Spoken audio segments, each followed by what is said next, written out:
Good afternoon, everybody. Today we are going to take our English workshop of the lesson Let Us March. So open your textbook. English workshop page number 84. First one. Name the following. Write the answers in your textbook. First one. A. The person to whom Kailash Satyarthi gives the highest credit of his honor. Write down the answer. Kalu Kumar, Dhumdas, Adarsh Kishore, Iqbal. Write the answer. Kalu Kumar, Dhumdas, Adarsh Kishore, Iqbal. Second one. The greatest personalities from the land of Buddha. Guru Nanak and Mahatma Gandhi. What is the answer? Guru Nanak and Mahatma Gandhi. Third one. So-called daughters of Kailash Satyarthi. Malala, Two Kainats and Shazia. Malala, Two Kainats and Shazia. Fourth one. The foreign activist of equal rights mentioned in the speech. Iqbal Masiha, Malal Yousafzai and Tom Harkin. Write the answer. Iqbal Masiha, Malala Yousafzai and Tom Harkin. Second question. Mention the social issues highlighted by Kailash Satyarthi in his speech. One social issue is given for you. Child labor. Write down the answers. Sexual abuse, trafficking, illiteracy, child marriage, slavery. I again repeat the answer. Slavery, child marriage, sexual abuse, trafficking, illiteracy. Third one. Complete the following diagram or chart. The aim in life of Kailash Satyarthi is that every child should be free. Right one. To grow and develop. Write down the answer. To grow and develop. Second. To eat, sleep, daylight. Third one. To play and learn. Fourth. To go to school. Fifth, to dream. Sixth one, to be a child. And last one, to laugh and cry. To laugh and cry. I again repeat. To grow and develop. To eat, sleep, daylight. Play and learn. To go to school. To dream. To be a child. To laugh and cry. Fourth, complete the following wave chart. What is given the central idea of the wave? What Kailash Satyarthi appeals. Kailash Satyarthi यांनी कशासाठी appeal केलेला आहे ते points लिहायचे आहेत. 4 points आहे. लिहा. Let's march from mortality to divinity. What is the answer? Let us march from mortality to divinity. Next one. Let us march from ignorance to awakening. Ignorance to awakening. Next one. Let us democratize knowledge. Let us democratize knowledge.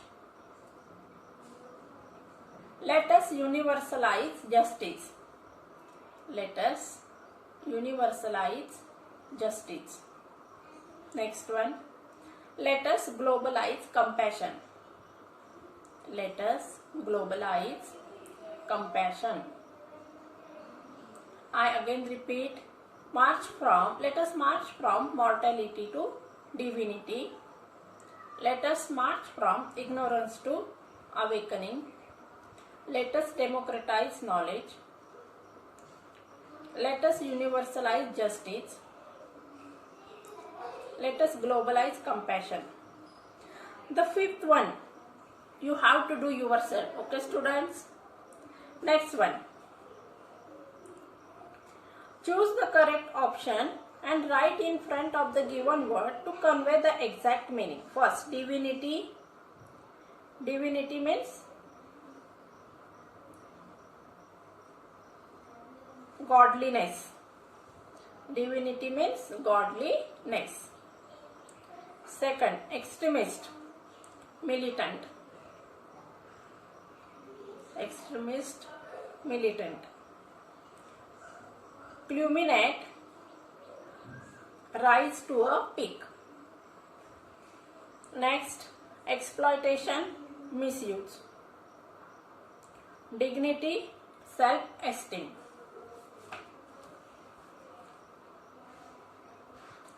First answer, godliness. Second, militant. Third, rise to peak. Fourth, misuse. Fifth, death. And sixth, self-esteem. Seventh one, pick out from the lesson noun form of the following words. म्हणजे आपल्याला lesson मध्ये nouns दिलेले आहेत, त्याचे nouns आपल्याला लिहायचे आहेत. First one, dignified. Right down the noun dignity. Second, pacify. Write down the answer, peace. Answer is peace. Third, pursue. Write down the answer, ed लावा, pursue ला, PURSUED. Fourth one, ignore, ignorance. What is the answer? Ignorance. Poor, poverty. What is the answer? Poverty. Next, divine, divinity. The answer is divinity. B, verb form of the democracy, democratize. Verb form democracy चा democratize. Hindrance, hinder. Liberty, liberate.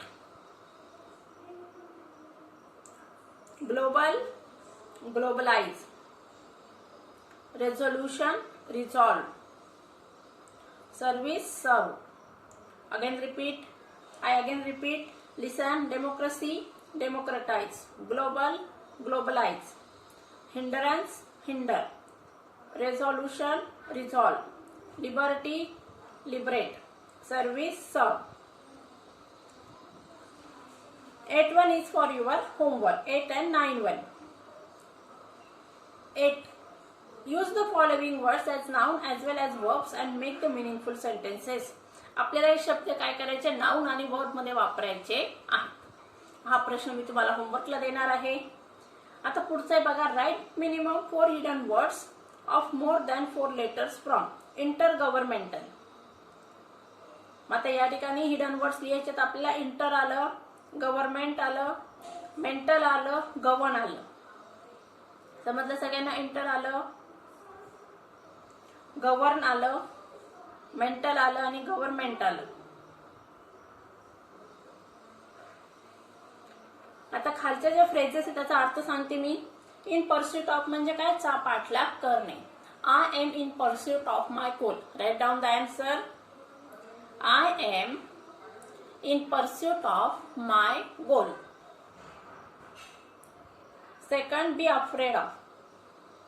He is afraid of snake. He is afraid of snake. C, give up. He gives up bad habits. He gives up bad habits. D, pick from the lesson the antonyms of ignorance, knowledge. Write down the answer. Ignorance, knowledge. Immortality, mortality. Deny, accept. Violence, peace. Well known, unknown. Slavery, freedom. I again repeat. Ignorance, knowledge. Deny, accept. Well known, unknown. Immortality, mortality. Violence, peace. Slavery, freedom. What will you do in the following situation? तुम्ही काय करणार? If you see a child working in a restaurant. तुम्ही एखाद्या मुलाला restaurant मध्ये काम करत असताना बघितलंय, तुम्ही काय करणार? I will give him suggestion to take admission in the school, or I will tell my parents to take his admission in the school. B1.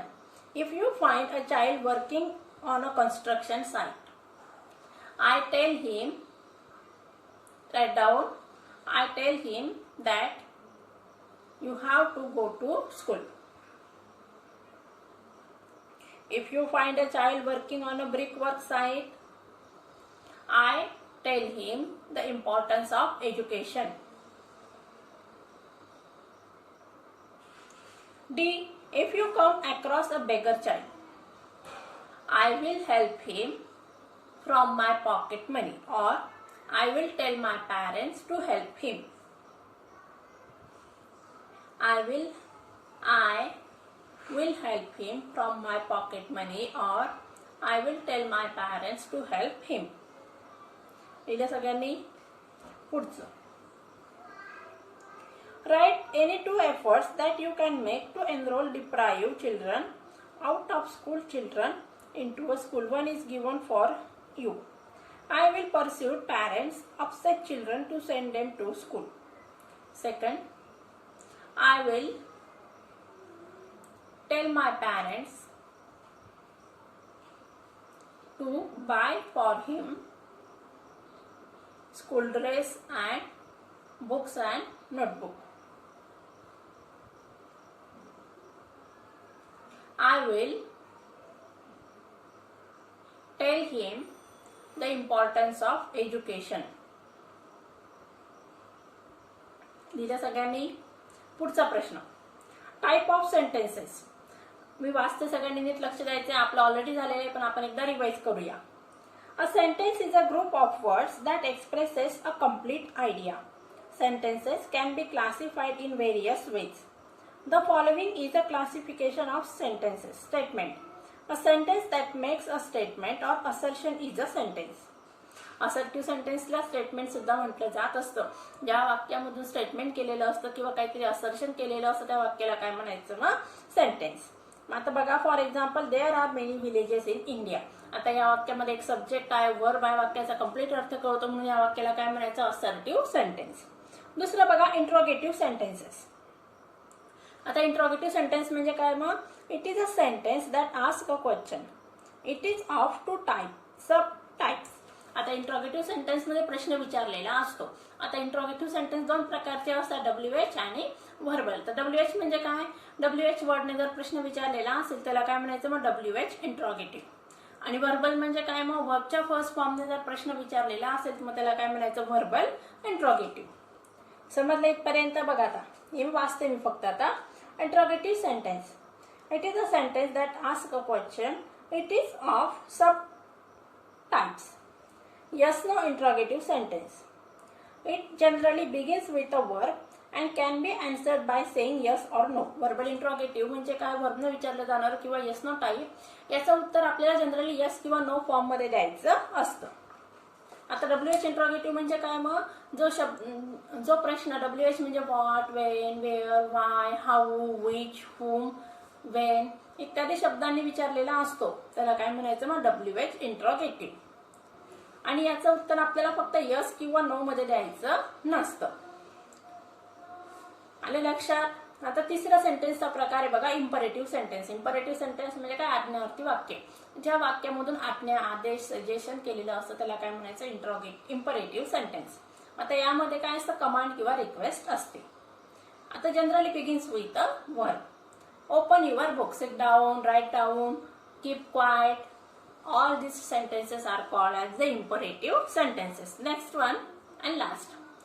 Exclamatory sentence म्हणजे exclamatory वाक्य. ज्या वाक्याची सुरुवात व्हॉट किंवा हाऊने झालेली असते आणि त्या वाक्यामधून सडन इमोशन किंवा फिलिंग एक्सप्रेस केलेल्या असतात आणि त्याचबरोबर त्या वाक्याच्या शेवटी एक्सक्लेमेटरी मार्क असतो, त्या वाक्याला काय म्हणतो आपण? Exclamatory sentence. मग आता खाली आपल्याला काही सेंटेन्स दिलेले ते एक्सक्लेमेटरी आहे का, असर्टिव्ह का, इम्परेटिव्ह ओळखायचे. चला मी सांगते, उत्तर लिहून घ्या. द मंत्र कॅरीज अ प्रेयर. वाक्याची शेवट कशाने झालेली? फुल स्टॉपने झालेली आहे. सब्जेक्ट आहे, वर्ब आहे, वाक्याचा पूर्ण अर्थ कळतो म्हणून याला काय म्हणायचं? Assertive sentence. दुसरं, is the world so poor. Yes no type आहे, वाक्याच्या शेवटी प्रश्नचिन्ह आहे म्हणून याला काय म्हणायचं, इंट्रोगेटिव्ह, वर्बल इंट्रोगेटिव्ह और यस नो इंट्रोगेटिव्ह. तिसरं, kill not your children because of poverty. आज्ञार्थी वाक्य आहे, काय लिहिणार, इम्परेटिव्ह सेंटेन्स. चौथं, लेट अस वॉक टुगेदर, परत इम्परेटिव्ह सेंटेन्स आहे. What can one person do, व्हॉटने सुरुवात झालेली आहे, शेवटी प्रश्नचिन्ह आहे म्हणून याला काय म्हणायचं, interrogative sentence. We have made progress, assertive sentence, ends with full stop. Assertion is made.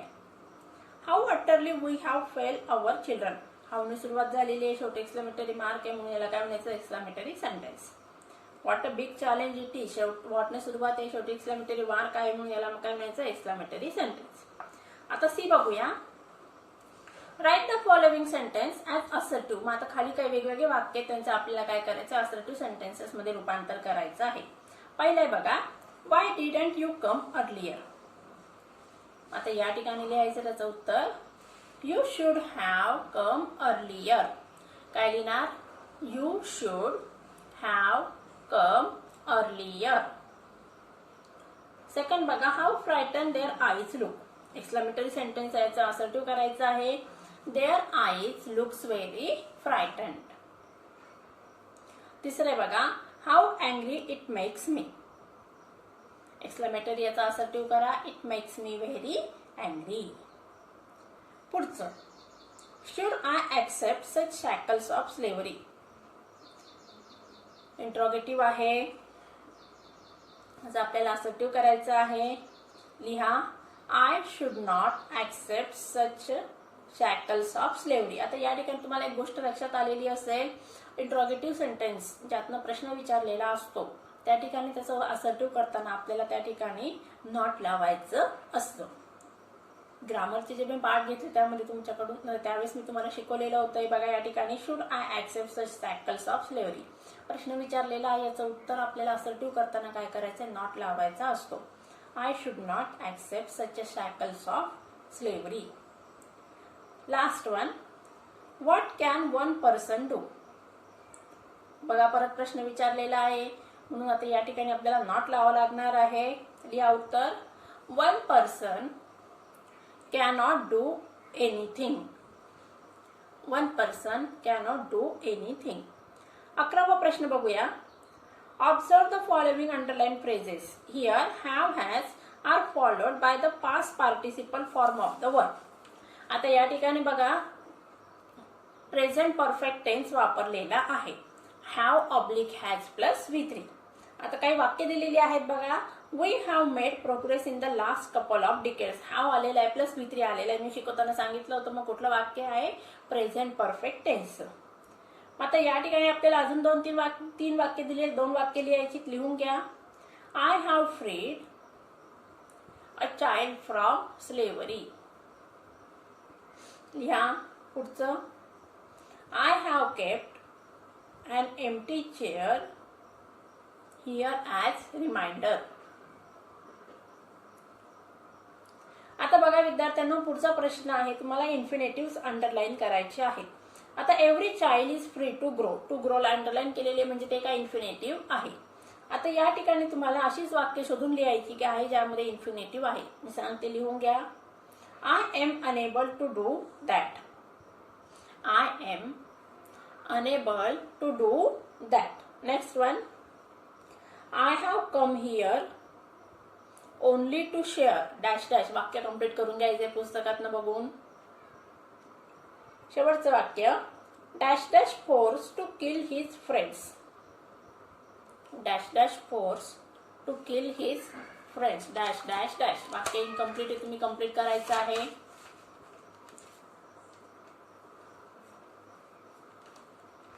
आता सी आहे बघा. आपल्याला ज्यावेळेस आपण चेंज द डिग्रीचं चॅप्टर शिकणार आहोत त्यावेळेस तुम्हाला याचं उत्तर जास्त बेटर क्लिअर होतील. पण आता उत्तर लिहून घ्यायची आहेत. पहिलं आहे बघा, the biggest challenge knocking on the doors of the human kind is fear and intolerance. आता ऍडजेक्टिव्ह कुठला आहे, बिगेस्ट. बिग ऍडजेक्टिव्ह, त्याला काय लागलेलं, EST लागलेलं आहे. म्हणजेच मग कुठली डिग्री आहे, EST लागलेला आहे. बघा विद्यार्थ्यांनो, आता आपल्याला काय करायचंय, मग या ठिकाणी याची सुपरलेटिव्ह डिग्री आहे ती कंपॅरेटिव्ह आणि पॉझिटिव्ह करायची आहे. बघा, नो अदर चॅलेंज नॉकिंग, उत्तर लिहा. नो अदर चॅलेंज नॉकिंग या ठिकाणी दिलेलं आहे. On the doors of the human kind is as big as fear and intolerance.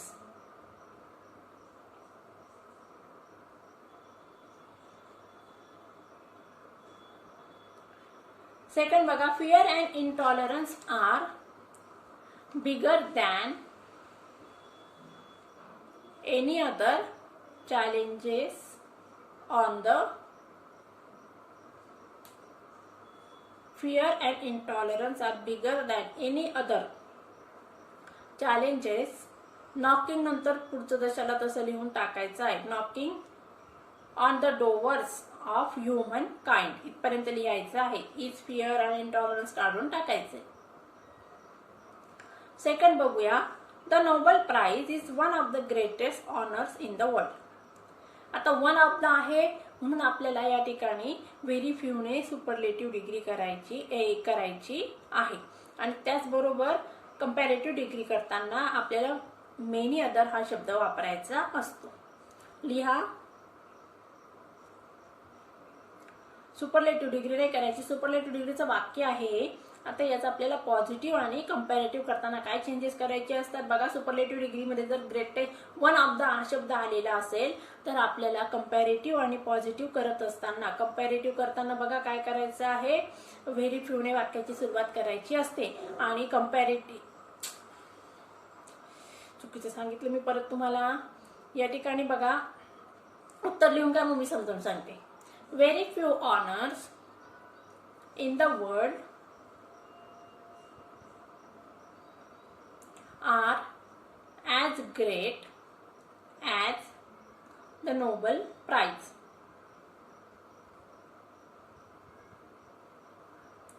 पुढे लिहा कंपॅरेटिव्ह डिग्री. ॲज आहे, पॉझिटिव्ह डिग्री आहे. आता कंपॅरेटिव्ह डिग्री करून घ्या. The Nobel prize is greater than. आता व्हेरी फ्यू आहे म्हणून या ठिकाणी आपण एनी अदर न लिहिता काय लिहिणार आहे, मेनी अदर लिहिणार आहे. than many other honors in the world.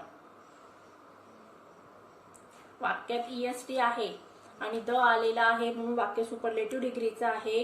पण वाक्यामध्ये वन ऑफ द आलेला आहे मग त्याची कंपॅरेटिव्ह आणि पॉझिटिव्ह करत असताना आता कंपॅरेटिव्ह डिग्री केली आपण बघा. या ठिकाणी ॲज वापरलेला आहे पण वाक्याची सुरुवात व्हेरी फ्यूने झालेली आहे.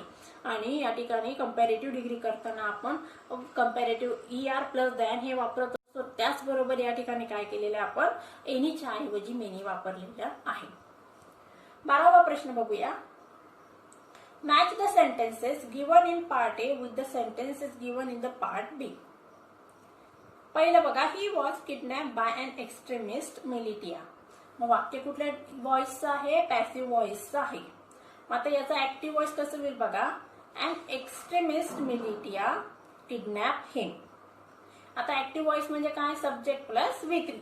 बघा या ठिकाणी मिलिटिया सब्जेक्ट आलेला आहे एक्स्ट्रीमिस्ट मिलिटिया आणि वरचा थर्ड फॉर्म किडनॅप आलेला आहे. मग पॅसिव्ह व्हॉइसचं कन्स्ट्रक्शन कसं असतं बघा. Object plus helping verb plus V3 plus by plus subject. Second sentence बघा. The child was forced to kill his friends and family. त्याचा आन्सर आहे A. They forced the child to kill his friends and family. आता was काढून टाकलेलं आहे आणि force घेतलेलं आहे. We can do this. त्याचा आन्सर काय येणार, this can be done by them. आता खाली काय केलंय मग आपल्याला त्यांनी काही वाक्य करायला सांगितलेले आहे. Positive degree change the voice करायला सांगितलेलं आहे. पहिलं बघा, we can do it. लिहा त्याचं उत्तर. It can be done by us. त्याचं उत्तर काय येणार, it can be done by us.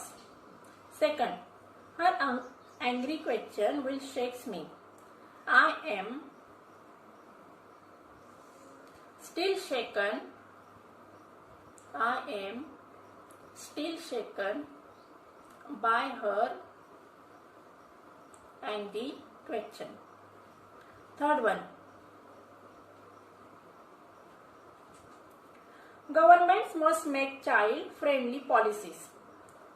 Child-friendly policies must be made by government. His answer made me angry. I was angered by his answer. So friends, I hope all of you understand this lesson very better. So take care and goodbye.